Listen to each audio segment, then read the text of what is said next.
वय महत्वाचं नाही, जिद्द महत्वाची.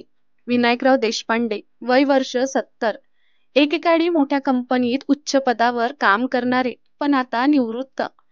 आयुष्याच्या या टप्प्यावर येऊन आता असं वाटत होतं की आता आपला वेळ आरामात घालवायचा, जुन्या आठवणींमध्ये रमायचं. पण मन काही स्वस्त बसत नव्हतं.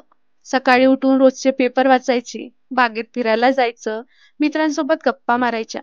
हे सगळं छान चाललं होतं, पण कुठेतरी आतून जाणवत होतं की आपण अजूनही काहीतरी करू शकतो. एके दिवशी त्यांच्या नातवाने त्यांना मोबाईलवर एक गेम खेळताना पाहिलं आणि हसत विचारलं, आजोबा, तुम्हाला माहिती आहे का, हा गेम कसा बनवला जातो? विनायकरावांनी नकारार्थी मान हलवली. असं कसं? तुम्ही तर खूप हुशार आहात. मग शिकून का नाही घेत? हा साधा प्रश्न होता, पण त्याने त्यांच्या मनात विचारांची वादळ उठवली. खरंच मी का नाही शिकू शकत? वय झालं म्हणजे बुद्धी थांबते असं कुठे आहे? त्यांनी ठरवलं, मी काहीतरी नवीन शिकणार. ते ठरवून त्यांनी सॉफ्टवेअर डेव्हलपमेंट शिकायला सुरुवात केली. ऑनलाईन कोर्सेस शोधले, यूट्यूब व्हिडिओ पाहू लागले. पहिल्याच दिवशी अडचण आली. हे इंग्रजी कोड समजतच नाहीयेत. तरुणांसाठी सोपं असलेलं कोडिंग त्यांच्यासाठी कठीण होतं. परत परत त्याच चुका होत होत्या. डोकं जड वाटत होतं. नातेवाईक म्हणायचे, या वयात काय शिकणार? आराम करा ना. मोबाईल वापरता येतो तेवढंच खूप आहे.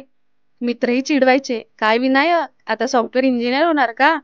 हार मानायची नाही. पण विनायकरावांनी ठरवलं होतं, मी हार मानणार नाही. ते रोज काही ना काही शिकत राहिले. एक टप्पा पार केला की दुसरा, मग तिसरा. त्यांनी इंग्रजी शब्द शिकायला सुरुवात केली. कोडिंगच्या मूलभूत गोष्टी समजून घेतल्या आणि थोडं थोडं पुढे जात राहिले. 2 वर्ष झाली. विनायकराव आता एक लहानसं सॉफ्टवेअर तयार करू शकत होते.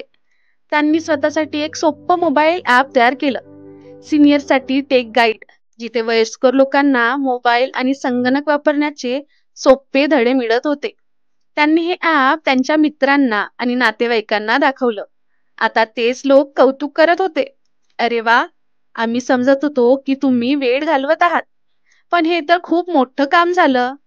तुमच्या वयातही काहीतरी नवीन शिकता येतं, हे तुम्ही आम्हाला शिकवलं. आज विनायकराव तरुणांना शिकवतात, वृद्धांसाठी डिजिटल तंत्रज्ञान समजावून सांगतात. त्यांनी सिद्ध केलं की शिकायला आणि सुरुवात करायला कोणतंही वय नसतं.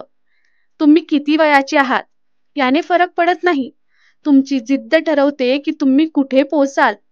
मित्रांनो, विनायकरावांची ही गोष्ट आपल्याला काय शिकवते? आपण कोणत्याही वयात नवीन गोष्टी शिकू शकतो, नवीन स्वप्न पाहू शकतो आणि सगळ्यांना चुकीचं ठरवू शकतो. यश हे फक्त तरुणांसाठी नसतं, ते जिद्दीच्या हातात असतं. तुम्हाला ही कथा कशी वाटली आणि तुम्ही असं काहीतरी नवीन शिकण्याचा विचार करताय का? कमेंटमध्ये नक्की सांगा.